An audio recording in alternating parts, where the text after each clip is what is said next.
Come back to Ayurveda made easy channel. आज अपन द्रव्यगुण का 7 चैप्टर प्रभाव पढ़ने वाले। सो निरुक्तीय प्रभवती सामर्थ्य विशिष्टम भवती द्रव्यम अनेन इति प्रभाव, अर्थात जिससे द्रव्य में विशिष्ट सामर्थ्य या शक्ति होती है, मतलब द्रव्य की वो विशिष्ट शक्ति होती है, उसे ही प्रभाव बोला जाता है, जिससे एक विशिष्ट कर्म होता है। परिभाषा है रसवीर्य विपाकानां सामान्यं यत्र लक्ष्यते विशेष कर्मणां चैव प्रभाव तस्य सस्मितम्। रस वीर्य विपाक आदि के समान होते हुए भी द्रव्य कुछ विशेष कर्म करते हैं, उसे प्रभाव बोलते हैं। मतलब जहाँ पे प्रभाव का सिंपल डेफिनेशन ये है, उसका रस वीर्य विपाक सब कुछ सेम रहेगा, बट वो विशेष कर्म करेगा, उसको ही अपन प्रभाव बोलेंगे।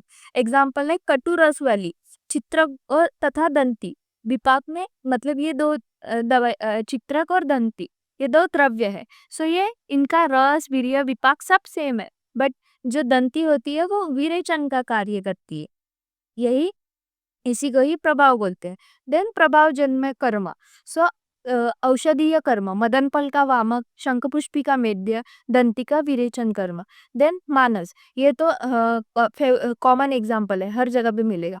सो ये लर्न करा। देन मानस कर्म है मणिधारण मंत्रभूत आदि से रक्षा वंशीकरण तंत्र आदि में होने वाले कर्म। देन अगदीय कर्म, शीरीष आदि का विषग्न कर्म। देन रक्षोग्न गुगुल राल अगरू इत्यादि को जलाकर रक्षा करते हैं, भूमि की वगैरह वायु की उसको। देन भौतिक कर्म चुंबक द्वारा शैल्यापकर्षण। देन नेक्स्ट अगेन सबसे बड़ा इंपॉर्टेंट टॉपिक है समान प्रत्यारब्ध और विचित्र प्रत्यारब्ध। अगर मेनली अगर सवाल पूछा गया है तो इसी टॉपिक से पूछा जाता है। सो समान प्रत्यारब्ध मतलब जिन द्रव्य में रस के उपदेश के अनुसार वीर्य विपाक होते हैं, उसे समान प्रत्यारब्ध द्रव्य बोलते हैं। जैसे इक्षु का मतलब गन्ने का जूस, उसका मधुर रस होता है, उसके अनुसार उसका वीर्य शीत और विपाक मधुर, ये हो गया समान प्रत्यारब्ध। बट इसके अपोजिट होता है विचित्र प्रत्यारब्ध, मतलब जिनके रस के उपदेश के अनुसार वीर्य विपाक नहीं होता है, उसको अपन विचित्र प्रत्यारब्ध बोलेंगे। सो गोधूम ये समान प्रत्यारब्ध है, क्योंकि मधुर और गुरु, इसके वजह से क्या करना चाहिए, उसने वात का हर करना चाहिए। बट ये विचित्र प्रत्यारब्ध है, जो कि मधुर और गुरु गुण का है, बट वो वात कर है।